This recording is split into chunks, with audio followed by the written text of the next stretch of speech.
Well, in a surprising turn of events, it does seem as if there is a possibility that the residents of Flint, Michigan, who were poisoned, we're talking about 100,000 people, mostly people of color, they may actually see some justice because the former governor, Rick Snyder, who poisoned them, is going to be charged. So as AP reports, former Michigan Governor Rick Snyder, his health director, and other ex-officials have been told they are being charged after a new investigation of the Flint water scandal, which devastated the majority black city with lead-contaminated water and was blamed for a deadly outbreak of Legionnaire's disease, the Associated Press has learned.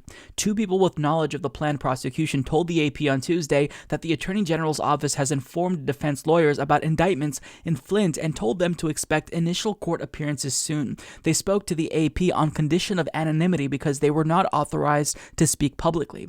The AP could not determine the nature of the charges against Snyder, former Health Department Director Nick Lyon, and others who were in his administration, including Rick Baird, a friend who was the governor's key troubleshooter while in office. Courtney Covington Watkins, a spokeswoman for the Attorney General's office, said only that investigators were working diligently and will share more as soon as we're in a position to do so. Snyder, a Republican who has been out of office for 2 years, was governor when state-appointed managers in Flint switched the city's water to the Flint River in 2014 as a cost-saving step while a pipeline was being built to Lake Huron. The water, however, was not treated to reduce corrosion, a disastrous decision affirmed by state regulators that caused lead to leach from old pipes and spoil the distribution system used by nearly 100,000 residents. Snyder's attorney, Brian Lennon, released a blistering statement on Tuesday saying a criminal prosecution would be outrageous. He said state prosecutors have refused to share information about these charges with us. Snyder apologized for the catastrophe during his 2016 State of the State speech and said government at all levels had failed Flint. So this story has me cautiously optimistic. I mean, we have to see what the indictments entail, what the charges will be. But the fact that there's any accountability at all when we thought that this wasn't a possibility just a year ago, it really is encouraging to see. And make no mistake about it, this man is a criminal. He should be in prison for the rest of his life. Because to save money, he poisoned 100,000 residents. If that doesn't speak to how evil capitalism is, then nothing else will.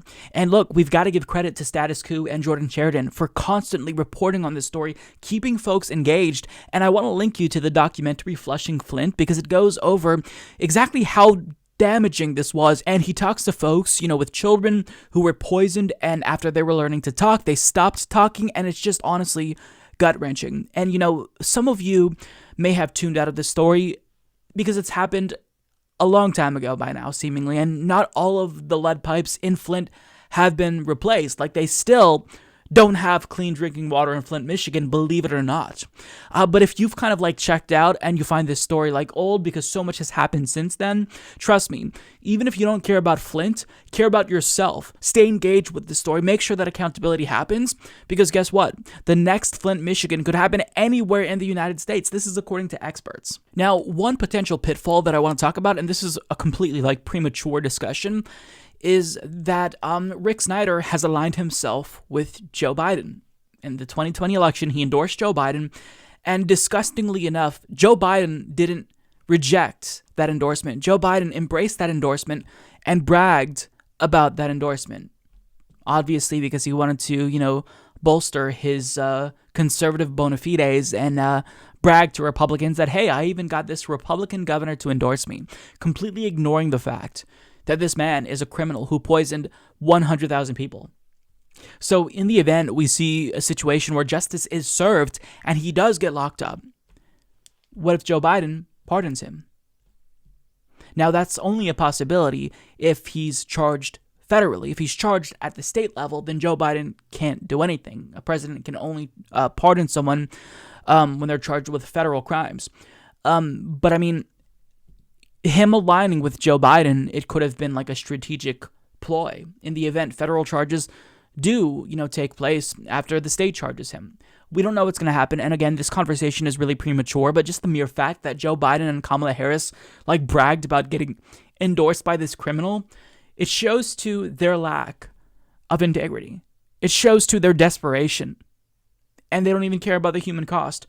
So look, we don't know what's going to come of this. It's still really early, but just the fact that charges are coming, this is a really good thing to see.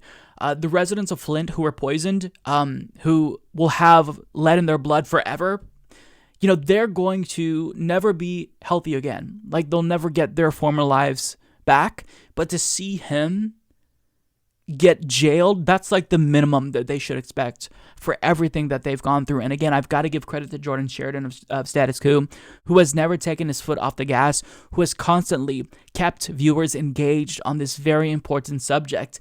And, it's about Flint, but it's not just about Flint. This can happen anywhere in the United States, because when you live in a late-stage capitalist society, trust me, this isn't going to be the last time that cost-saving measures are used that are to the detriment of humanity. So this is something that we're going to have to be watching very closely. But for now, I do feel cautiously optimistic that there's going to be at least some justice for the residents of Flint, Michigan.